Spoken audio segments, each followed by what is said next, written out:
시청자 여러분 안녕하십니까? 10월 8일 정오브리핑을 시작합니다.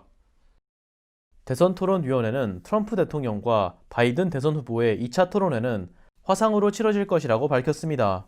마이애미에 위치한 토론장에는 사회자와 관중만 참석할 예정이며 두 후보는 각기 다른 장소에서 화상으로 참여할 예정입니다. 위원회 측은 모든 이들의 안전을 위해서 이와 같이 결정했다고 밝혔습니다.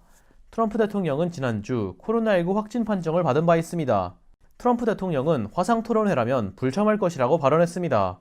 바이든 후보는 화상 토론에 동의한다고 밝혔습니다.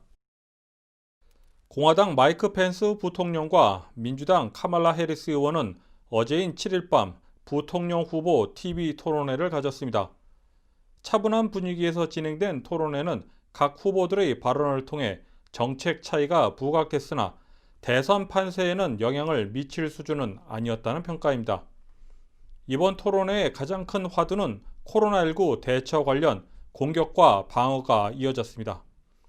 또한 외교 분야에 대해 해리스 후보는 트럼프 대통령의 일방주의적 외교정책 접근법과 고립주의가 국제사회에서 리더십 역할을 가져왔다고 지적했습니다. 이에 대해 펜스 후보는 테러와 맞서왔으며 아시아태평양에서 동맹을 강화하고 있다고 강조했습니다. 한편 미 주요 언론들은 부통령 후보 TV 토론회를 대선 후보 토론회와 비교하며 훨씬 정상적인 토론이었다고 평가했습니다. 지난주 실업수당 신규 신청이 82만 5천 건을 기록하며 지난주에 83만 7천 건에서 소폭 감소했습니다. 2주 전부터 다시 감소세를 이어가는 모습입니다. 실업수당 신규 신청은 6주 연속 100만 건 이하를 기록하고 있지만 여전히 팬데믹 이전보다 4배 가까이 큰 수치를 기록하고 있습니다. 2주 연속 실업수당을 수령하고 있는 인원은 43만 명 줄어들어 1139만 명을 기록했습니다. 한편 디즈니, 아메리칸 항공 등의 대기업들이 지난주 대규모 인원 감축 계획을 발표한 만큼 실업수당 신청자가 다시 늘어날 것으로 전망되고 있습니다. 조지아주가 오는 11월 대선 관련 유권자 등록수에서 사상 최고치를 기록했습니다. 10월 6일 발표한 주 내무부 보도자료에 따르면 조지아주 등록 유권자 수는 760만 명에 육박한 것으로 나타났습니다. 이들 중 500만 명 이상이 새롭게 유권자 등록에 참여했습니다. 라펜스버거 주 내무부 장관은 조지아의 등록 유권자가 지속적으로 증가하는 이유에 대해 운전면허 서비스국 DDS를 통한 자동 등록을 포함 주 내무부가 운영하는 온라인 유권자 등록이 쉽고 간편하기 때문이라고 밝혔습니다. 디캡 카운티는 지역의 코로나19 확산이 감소세를 보이자 대면 수업을 일부 재개하는 것에 대해서 검토 중입니다.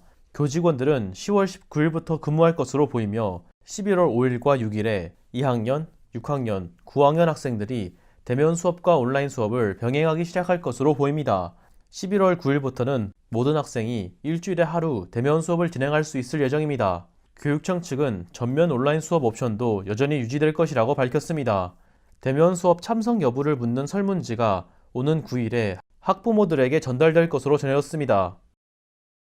글린 카운티 역사에 이제 금주령이 올라가게 되었습니다. 글린 카운티는 UGA와 플로리다의 NCAA 풋볼 경기가 예정되어 있는 주의 금요일과 토요일인 11월 6일과 7일에 세인트 사이먼스 섬 내 위치한 이스트 해변에서의 음주를 금지하는 행정명령을 발표했습니다. 이스트 해변은 프렛 비치라는 별명을 얻을 정도로 대학생들의 방문이 잦은 해변으로 알려져 있습니다. 피터 머피 글린 카운티 커미셔너는 매년 UGA와 플로리다의 경기가 있는 주말이면 이스트 해변가에 6,000명이 넘는 대학생들이 모여 발 디딜 틈이 없는 광경이 벌어진다며 이번 금주령 결정 배경에 대해 설명했습니다. 지난 8월 버케헤드 소재 한 아파트에서 발생한 화재로 인해 피해를 입은 한인을 돕기 위한 논쟁이 계속 이어지고 있습니다. 화재 발생 직후 미 동남부 외식업협회를 비롯해 여러 한인 단체에서 성금을 모아 전달했으며 온라인을 통해서도 모금 행사를 진행했습니다. 미 동남부 외식업협회 측은 보도자료를 통해 첫 지원 이후 계속된 모금 행사를 통해 4,200만 달러를 화재 성금으로 모아 전달했다고 밝혔습니다. 협회 김종훈 회장은 어려운 시기에 함께 마음을 모아준 여러분들께 감사하다며 성금은 지난 7일 전달했으며 고펀드미를 통해 모인 성금도 곧 전달할 예정이라고 덧붙였습니다. 애틀랜타 브레이브스가 내셔널리그 챔피언십 시리즈 진출까지 단 1승만을 남겨놓고 있는 가운데 오늘 오후 2시에 3차전이 열립니다. 브레이브스에서는 카일 라이트가, 말린스에서는 식스토 산체즈가 선발 투수로 나설 예정입니다. 카일 라이트는 이번 시즌 기록한 4번의 패배 중 2번이 말린스를 상대로 기록한 패배로 오늘 경기에서 말린스전 부진들을 씻어낼 수 있을지 관심이 모아지고 있습니다. 브레이브스가 오늘 경기에서 승리한다면 LA 다저스와 샌디에이고 파드레스 중 승자와 내셔널리그 챔피언십 시리즈를 치르게 됩니다. 오늘인 8일에 코로나19 현황을 전해드립니다. 오전 10시 10분 기준 미국 내 코로나19 누적 확진 환자는 778만 586명, 누적 사망자는 21만 6,889명입니다. 어제 하루 동안 신규 확진 환자는 48,715명 늘었고 신규 사망자는 932명 증가했습니다. 다음은 조지아주 코로나19 현황입니다. 주 보건당국의 어제인 7일 2시 50분 집계에 따르면 조지아주의 누적 확진 환자는 32만 6,142명, 누적 사망자는 7,259명으로 집계됐습니다. 신규 확진 환자 1,554명 증가했고 신규 사망자는 32명 증가했습니다. 다음은 카운티별 집계입니다. 풀턴 카운티 누적 확진 환자 28,392명, 누적 사망자는 581명입니다. 귀넷 카운티 누적 확진 환자 28,328명, 누적 사망자는 419명입니다.